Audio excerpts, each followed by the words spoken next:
Hey guys, let's talk a little Senior Bowl, shall we? Let's bring in Russell Brown, National Scout, NFL Draft Analyst. You can follow him on Twitter at Russ NFL Draft. Russ, how you doing, my friends? Fellas, I'm doing well. It's nice to talk to you guys. How we doing? Doing fantastic. Russ, the first thing I want to ask you is this. I saw your Twitter with Aubrey Miller Jr., the Jackson State linebacker, who is impersonating Deion Sanders. Is that awesome? The greatest thing you have seen this week? Bro, it is the most unreal thing I've ever seen in my life. Like, just in person, to see somebody be so accurate with an impersonation.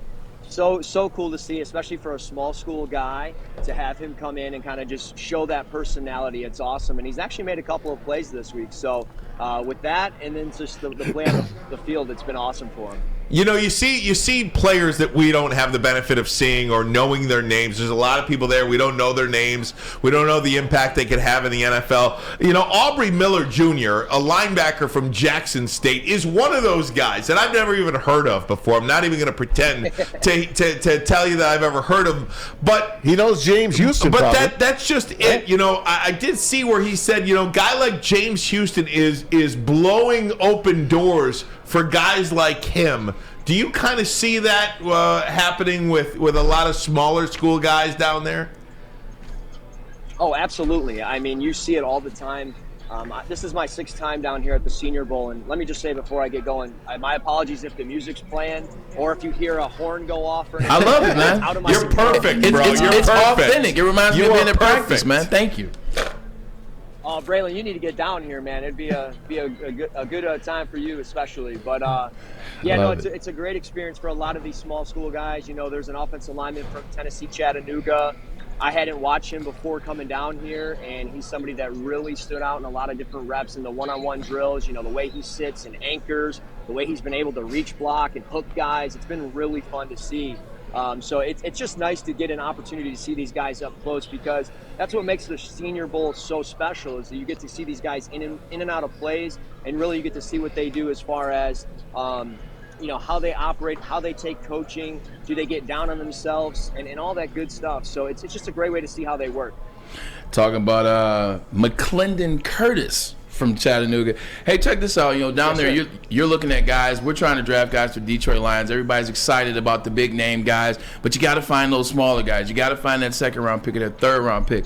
I like the guy, Tajay Spears, running back out of Tulane, had an amazing season this year, and they finished by beating USC in the bowl game. Talk to me about him. What have you seen out of him so far? Yeah, he's done a really good job just with his eyes, the way that he's able to cut and see the vision in the field, the way he sees it at the 2nd level. It's really fluid for him, and he's just got this explosive cut about him. But then yesterday, you know, he was taking on blitzes and guys that were more powerful than him. It was really great to see. Now, there's times where he really, like, ducks his head, and it's not, you know, he doesn't engage as much as he should, but he is somebody that has really caught the eye of a lot of teams here. And when we talk about the running back position, I thought Kenny McIntosh was going to be the guy that really stood out down here.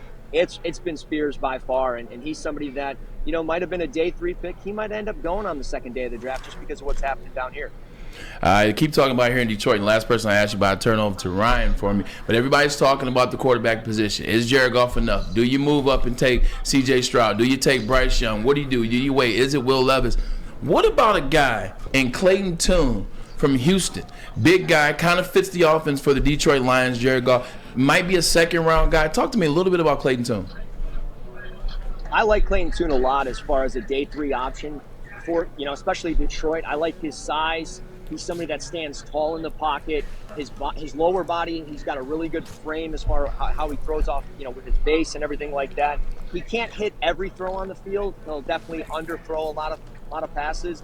But he is somebody that if you need to bring him in and you give him coaching, and as we talk about potentially Jared Goff as that bridge, I think this would be a great spot for him in Detroit because he can build rapport, and he's a smart guy too. So if they end up losing Ben Johnson and they bring in another offensive coordinator, I think you don't have to worry about him not putting in the work, and not saying other quarterbacks won't, but he certainly just seems like a guy that's really passionate about football, and through interactions with him this week, he really seems like he's ready for the next step. He's very mature and really professional.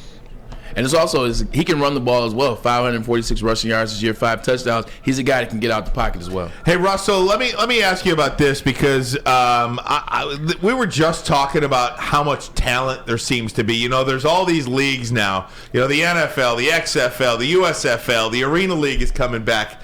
You've been down there for 6 years or so. Have you ever seen? I feel like there's just so much talent in football right now, collectively. I mean, a guy like Jaden Reed, who is this guy by all accounts is blowing the doors off of everything down there, and everybody might be a mid-round pick.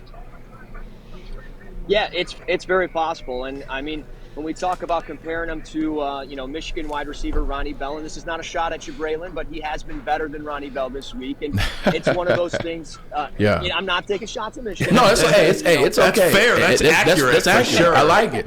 Keep it non-biased. I'm just being, but no, he's got A-plus tracking ability. Somebody that's in the slot, super shifty. Has a lot of fluidity with his routes in and out of his breaks. I got to talk to him yesterday at Media Day, and he's just, he's ready for the next step. He wasn't really healthy last season, but he's somebody that brings that special teams ability as a punt returner, kick returner. He's got the speed to burn a little bit, and I think when you look at, what he can do in the short and intermediate areas of the field and then just what he can do vertically, it's really somebody that can become that mid-round pick and be probably a solid wide receiver 3 gadget-type player in the NFL. And it might not be, at the top of the draft, but it's going to be somebody that I think carves out a role for quite some time. Hey, Russ, I want to talk to you about the coaches. Last year, we got firsthand knowledge. We had our guys down there, Dan Campbell, Robert Saleh for the Jets.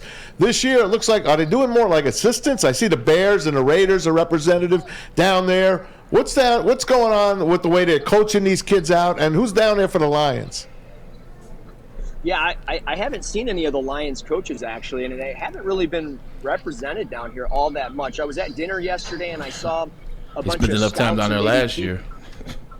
Yeah, and I think, the people I saw so far just been a lot of scouts and things like that for them. But as far as, like, the whole coaching style, it's been way different, right? Like, you don't have one coaching staff. You don't have Calvin Shepard and Deuce Staley and all those guys working. You have different assistants from across the board, and it's been kind of different. So some practices are a little bit more boring than others, but there's been a lot of energy between the guys, and it's been a lot of fun. So I think the first practice, the way that they end the day is definitely a lot better than the second team that comes out here and practices, but overall, it's been really fun to watch. I mean, these guys are learning on the fly, and I've been asking players, how different has it been as you learn and kind of adapt to the coaching from college to now, and they're saying it's just, got to learn the verbiage, and it's one of those things you have to figure out what means what and how it all kind of connects, Russ, we're all looking forward to April. You were part of our show last year. Can't wait to do it again downtown Detroit, wherever we might be. But the NFL draft is like, it's the Super Bowl here in Detroit. At least it was up till this year. But we're picking at 6 and 18. I know it's only February. It's Groundhog Day. Where are you going on 6 and 18 right now? What's your Lion picks? Yeah, so for the fans out there, they're going to be a little disappointed that I'm siding with Goff. I'm gonna keep Goff. And it's one of those things, me and Neil Rule talked about it quite a bit last year, that it just seems like Jared Goff is the guy, right? But I don't think that they're going to go the quarterback route. And at 6, I would go the cornerback route. I would actually go Christian Gonzalez out of Oregon. Super fluid player, somebody that has great length for the position, and he is somebody that I think as he progresses in the NFL, he's going to get a little bit stronger. He's going to become more consistent as a tackler. I think what he can do in man coverage, especially as a press man corner, it's really talented, and it's really good stuff, and I'm not opposed to taking him at 6. And then at 18, I wouldn't be surprised if they ended up trading up or trading back. But if the right player there is on the defensive line, I would consider that, and I would probably go with a Brian Bressie out of Clemson. That would be the guy that I would probably take if I would be them. I mean, you need somebody that's on that interior. I'd be really intrigued what they do as far as the free agency. If Ed Oliver becomes available, I love the idea of signing Ed Oliver, spending a little bit of money and pairing him up as a true 3 technique next to Aleem McNeil. Definitely like Ed Oliver out of the Buffalo Bills. Quick question for you. By the way, Russell, you do a great job. Like, you're short, you're concise, you give enough details, you're real smooth. Last thing, best drill and player you've seen so far, and if it's two different names, then two different names. What drill and player got your attention so far this week? Yeah, I'm going to go with 3. So that's how I got to roll with this, because I can't pick one. There's 125 players down here, Braylon. I can't do that. My bad. So, offensively, John Michael Schmitz, the offensive center from Minnesota, has done a phenomenal job in one-on-ones and in reach blocking drills specifically. He can get from the A gap down to the C gap with just ease. I mean, he starts at 0 and he can hook a 4-eye, no problem at all. He's super smart. He knows he's the best center in the draft, and he's somebody that's probably going to end up going in the first round. I could see potentially, Minnesota, Buffalo being very interested in him. Other than that, Keanu Benton from Wisconsin is the true 3 technique at the next level, 6'3", 303. He kind of was a little off today, but when you talk about power and a combination of swatting hands or swiping hands and the swim move that he has, he's super talented in that regard. And he at times reminds me of Kenny Clark, like a poor man's version of him. I don't think he's going to go in the first round, but I think somewhere on day 2, you're going to find a quality D tackle, especially as a 3 technique. And then lastly, this is my guy that I've been hyping up for 3 months now. Here we go. I'm ready for it. Julius Brents, the corner out of Kansas State, 6'3", 203. He's got great length for the position. He transferred from Iowa, super fluid. One of those guys that, as a receiver presses, as he pushes vertically up the field, he can flip and turn his hips to the left. And then as that receiver breaks 15 yards on a dig route, he's in their hip pocket and breaking to the right and flipping his hips to the right. One of the few corners that I've been able to see do that. Just super long, super athletic, can run with receivers, and he is somebody that I interviewed yesterday, and he is just cerebral with his film study. So I love that kid. Hey, Mel Kiper's got nothing on this kid. No, not nothing. Hey, Russell, before we get out of here, I do have one. One of the listeners wants me to ask you about J.L. Skinner, the safety from Boise State. Safety linebacker. Yeah, so he's got a super skinny lower half. He's really long, and he's somebody that I think can play over the top pretty well. He might be more of like a buzz defender, cover 2 type player. He, on tape, has shown some range to where maybe he plays as that single high cover 1 free safety, but at times I don't know. I don't love him. He dropped a couple of interceptions this year. I will say, if I'm going to look at a defensive back that might be like a cover 2 safety, a true cover 2 safety, that's probably Christopher Smith out of Georgia. Super smart, can close really well. He can be that buzz defender, cover 2 safety at the next level. Dude, we could do this with you all day. Yeah, love to have you in studio when you get back home. Hell, we should do a day a week with you. For real. We'd love to have you, especially when you get back. Love to have you next week, maybe in studio. We can grab you for a day. Great stuff, Russell. Thanks so much, my friend. National Scout, NFL Draft Analyst. Great stuff on Twitter. Follow him at RussNFL Draft. Much better than Mel Kiper. Absolutely. Much better looking, Much too. better. Todd. Good one. Thanks, buddy. There you go. I appreciate it, guys. You got it. We're going to take a break. Peace. Come right back. But first, a message from SMA. Sports marketing.